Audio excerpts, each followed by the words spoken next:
Shalom, selamat pagi, selamat berjumpa dalam renungan harian Gereja Toraja Jemaat Palangkaraya, edisi 20 Februari 2026. Sebelum itu, mari kita berdoa. Syukur bagimu Tuhan, hari yang baru, nafas yang baru yang kami nikmati di pagi hari ini. Sebelum kami anak-anak-Mu memulai aktivitas kami rindu belajar dari firman-Mu. Buka hati kami Tuhan, terangi hati kami dengan Roh Kudus-Mu, sehingga kami dimampukan untuk mengerti firman-Mu ini, agar firman-Mu ini kami pahami dengan baik, kami mengerti dengan baik, dan boleh kami jadikan pedoman dalam menjalani kehidupan anugerah Tuhan. Bersabdalah, kami siap mendengarkan firman-Mu. Dalam nama Tuhan Yesus kami berdoa. Amin. Surat Paulus kepada jemaat di Roma, pasal 1 ayat 8 sampai 17. Saya akan bacakan dalam terjemahan baru edisi kedua. Pertama-tama aku mengucap syukur kepada Allahku oleh Yesus Kristus atas kamu sekalian, sebab telah tersebar kabar tentang imanmu di seluruh dunia. Sebab Allah yang kulayani dengan segenap hatiku dalam pemberitaan Injil tentang anaknya adalah saksiku bahwa dalam doaku aku selalu mengingat kamu. Aku berdoa semoga dengan kehendak Allah aku akhirnya beroleh kesempatan untuk mengunjungi kamu. Sebab aku ingin sekali melihat kamu untuk berbagi karunia Roh supaya kamu dikuatkan, yaitu supaya aku ada di antara kamu dan turut terhibur oleh iman kita bersama, baik aku oleh imanmu dan kamu oleh imanku. Saudara-saudara, aku mau supaya kamu mengetahui bahwa meskipun hingga kini selalu aku terhalang, aku telah sering berniat untuk datang kepadamu, agar di tengah-tengahmu aku menemukan buah, seperti juga di tengah-tengah bangsa bukan Yahudi yang lain. Aku berhutang baik kepada orang Yunani maupun kepada bangsa-bangsa lain, baik kepada orang terpelajar maupun kepada orang yang tidak terpelajar. Itulah sebabnya aku ingin memberitakan Injil kepada kamu juga yang tinggal di Roma. Sebab aku tidak malu terhadap Injil, karena Injil adalah kekuatan Allah yang menyelamatkan setiap orang yang percaya. Pertama-tama orang Yahudi, tetapi juga orang Yunani. Sebab di dalamnya nyata kebenaran Allah yang bertolak dari iman dan memimpin kepada iman, seperti ada tertulis, orang benar akan hidup oleh iman. Amin. Tema perenungan kita di pagi hari ini, iman kepada Raja sejati. Kapatonganan lakodatu matontongan. Pada masa Paulus, dunia sudah mengenal Injil, namun versi lain, yaitu kabar kemenangan Kaisar Romawi. Ketika Kaisar menang perang, naik tahta atau lahir, orang menyebutnya Evangelion, yang artinya kabar baik.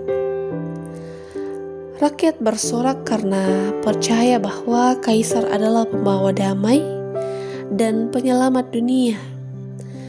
Namun semua itu fana. Kaisar bisa kalah dan kerajaannya runtuh. di tengah dunia yang mengancung kemuliaan semu, Rasul Paulus memberitakan Injil yang sejati. Yesus Kristus, Raja yang menang, bukan dengan pedang, tetapi melainkan dengan salib. Bukan dengan merampas nyawa, tetapi dengan memberi hidup. Inilah kabar baik yang kekal itu. Paulus lalu menekankan iman sebagai respon. Kata pistis dalam dunia Romawi berarti kesetiaan atau loyalitas kepada kaisar. Paulus memakai kata yang sama tetapi membalik maknanya. Iman sejati adalah kesetiaan kepada Kristus, bukan pada kaisar. Iman sesungguhnya bukan sekedar percaya secara intelektual, tetapi mempercayakan diri sepenuhnya kepada Kristus, yaitu Raja yang hidup. Iman itu membara dan nyata, yang artinya berani setia di tengah tekanan, teguh di tengah penderitaan, bahkan tetap bersaksi seperti jemaat Roma yang imannya terdengar ke seluruh dunia. Namun, bagaimana dengan kita sekarang ini? Ketika dunia, termaksud dunia kita, selalu memunculkan kaisar baru. Bentuknya mungkin bisa berubah-ubah, tetapi intinya tetap sama. Kekuasaan yang kepadanya kita diminta untuk menghamba. Hal ini bisa mungkin berupa uang, bisa berupa karir, popularitas, bahkan juga kenyamanan. Apakah itu tidak boleh diupayakan atau dimiliki dalam hidup modern? Tentu boleh saja. Kita sering mendengar kata ola et rabola, tetapi jangan menghamba seakan-akan itulah tujuan hidup yang menjamin keselamatan dan kedamaian kita. Hanya kepada Kristus kita percaya dengan mempercayakan diri bahwa iman kepadanya bukan sekedar slogan, tetapi dihidupi dalam kesaksian dan kesetiaan. Kiranya Roh Kudus terus memampukan kita semua memiliki iman yang kuat, memiliki iman yang teguh hanya kepada Raja sejati, yaitu Yesus Kristus. Amin. Mari kita berdoa. Syukur bagimu ya Tuhan, ya Allah kami. Kami bersyukur waktu sejenak Tuhan karuniakan kami bersama-sama belajar dari firman Tuhan.